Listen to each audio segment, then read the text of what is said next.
You all know about time management, just you probably don't know that you know about time management. And the purpose of today really is that you're going to learn from each other, and you're going to learn a lot, and you're going to be able to be empowered by what you know. My name's Sam Illingworth, Dr. Illingworth, and I am a lecturer in science communication. And what I've been doing recently is, with my colleague Jenny Blake at the University of Manchester, we've been investigating the role of the expert.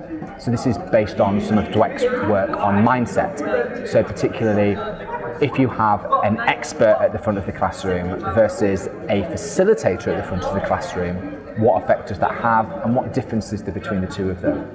We've done this in multiple different ways, and one of the ways that we've done it is by looking at soft skills workshops, so things like time management, argument construction, critical thinking, and presentational skills, that kind of stuff.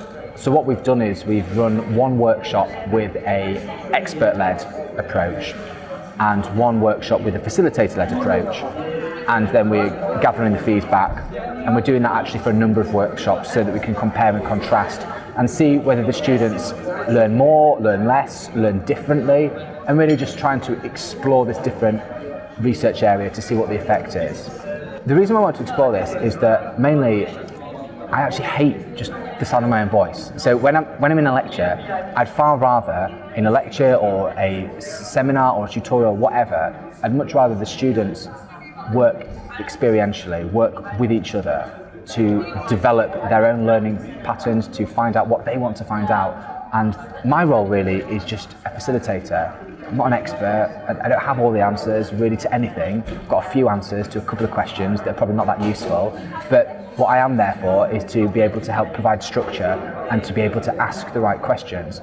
So why I really want to do this study is because I think it's important, certainly with soft skills, that the students already know the answers. They already know how to manage time effectively. They know how to communicate. They know how to work as a team. But my role as a facilitator is to help pull that out and to show them, look, you know how to do that. You have this required skill set. Just demonstrate amongst one another and find out from one another your experiences on that particular issue. So I think hopefully the research will show that the facilitator-led approach leads to more interesting forms of learning.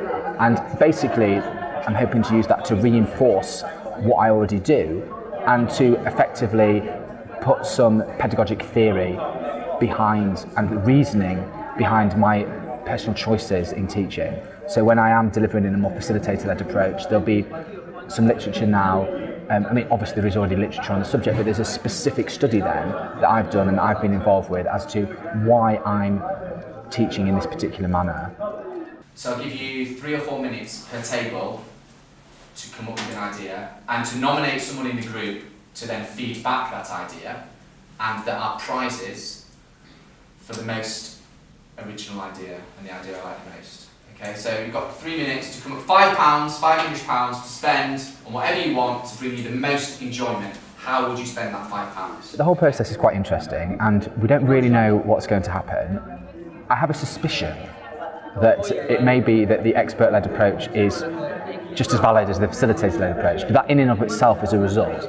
Because what we've been very careful to do is not to have a expert-led approach with a very, very different teaching style to a facilitator-led approach, because that would be bad science really. It'd be affecting a control and it just wouldn't be that good. It wouldn't be a good study, it wouldn't be valid at all.